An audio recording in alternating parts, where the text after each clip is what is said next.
here today with one of our employees, Jean Hebeisen, who has been with us, or American, for 32 years. And thinking about the fact that we started 38 years ago as a business, you've been with us for a long time. And for her happy days, she's actually celebrating her retirement with American. So she's moving on to the golden years and being able to enjoy all those fun events that she was always wanting to do, but never had the time. So we're so glad that you were able to come back to Glenwood and meet with us today.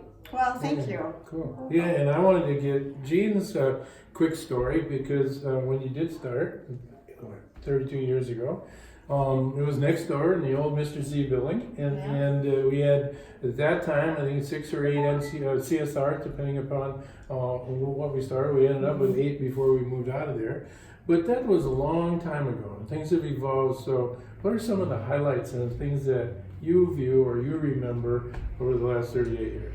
I can remember when we first moved to Glenwood, and at that time I was leading sales. It was in a financial institution when we moved up here. And everyone said, oh, you need to get into American. That is a place that it's a growing company, it's a great company to work for. Larry's fantastic. And it's a forms company. And at that time, the only thing that when somebody would tell me it was a forms company, the only thing that I knew that I could relate to forms was circle, rectangle, triangle. That was a form in my world. You know, after 3 kids, those are the forms in my world. And so once coming into American, I can remember what I remember most, Larry, is we did everything. I entered in as a customer service position before going off into sales about 4 or 5 years later. But we were, I think there was 5 or 6 of us, and we did everything. We did everything from if that phone rang, whoever had the free hand answered it. We ran our own checks. We ran checks daily and took turns doing that. Everything was communal as far as the duties and the responsibilities of making the company grow. And it was very loose. I remember those that were hired would review those other people who were applying into American. You let us have a voice into who we brought on, because you said you have to work with them, I don't. And so that was a key point in keeping everyone together. We grew tremendously from the number of sales associates to the number of people that we needed to have. We grew into departments, and that was kind of new for us because we didn't have departments before. We didn't have a finance department, Shirley didn't have an HR department, just all these different departments that we have now. But due to just the growth and how we became more professional, we could see that we had to have them. The one thing that we never lost, when we lost some of the some of the duties as we grew, we never lost that being a family and that we were always really important. And that just, I think everybody knows that today. If you're involved either in the home office or extended office, or if you're out in the field, I think that Larry and Justin both still let you know that regardless that you are important and you're part of family. Yep, it was so easy when we didn't have HR, wasn't it? Oh my gosh, we decided ourselves. Because all I did was say, yeah, you guys got to work with each other, you figure it out, and you get what the work to get done. I don't care how long it takes, you got to do it, and then I leave. I think too, you had, I remember Marianne was, Foster was the one who headed us. And we used to hate her dreaded red pen because she would correct our work, and if something wasn't right, she would red pen it. And she was a former school teacher, so that came very naturally to her. And we teased about hiding her red pen and just getting rid of the red pen.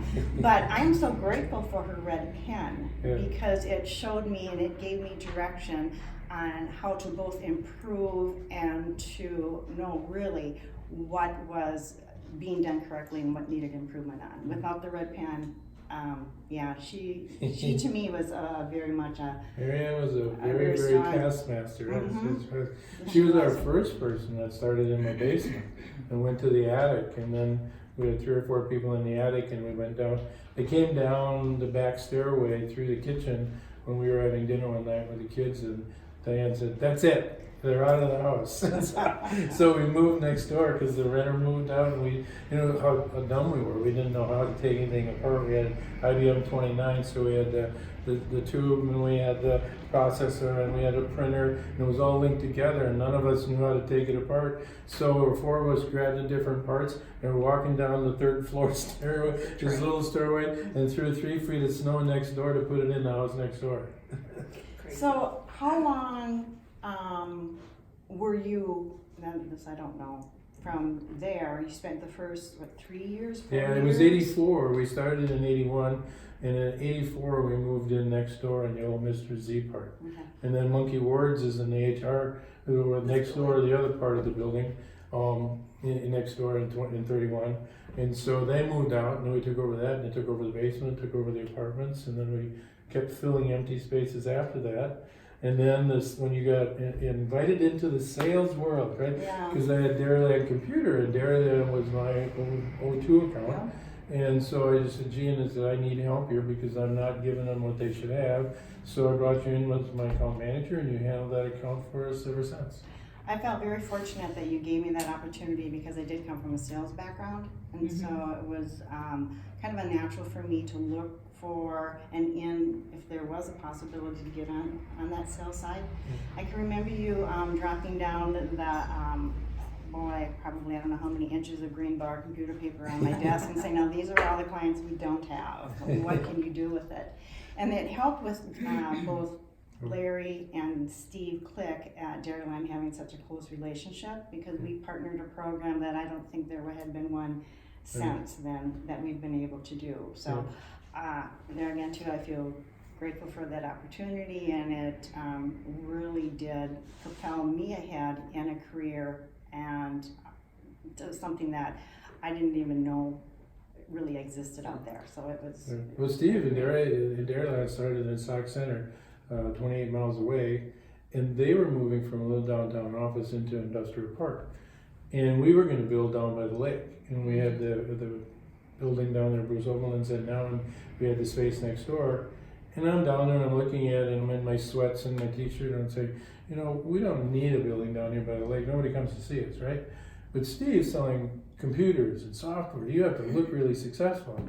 So I called him up, and then he had his family in a van, and I had our family, and we met over at Westport exit on the freeway, and we pulled out a sheet of paper and we mapped out the plan on the hood of the car and how we got him from Sauk Center to Glenwood and got a building built for him, and we got there 60 jobs and went to 180 jobs until they sold out, and then they are disappearing now, but it would have been nice to keep them here, but that's how we got started. Yeah. So we were both in Rotary, and I came back off the road one day, and Howard, the chiropractor in town, called and said, you gotta give this guy a call. He's over at Sauk Center. He's in your kind of business. So I call him at 9:30 at night because I used to work all odd hours, and so I'm talking to him, and finally an hour and a half later, I'm doing all the talking. I'm not hearing anything, right?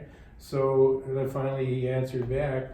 It was about a month or two later when we were having lunch or breakfast or whatever. He finally was fessed up and was honest. He said he fell asleep. He listening to you?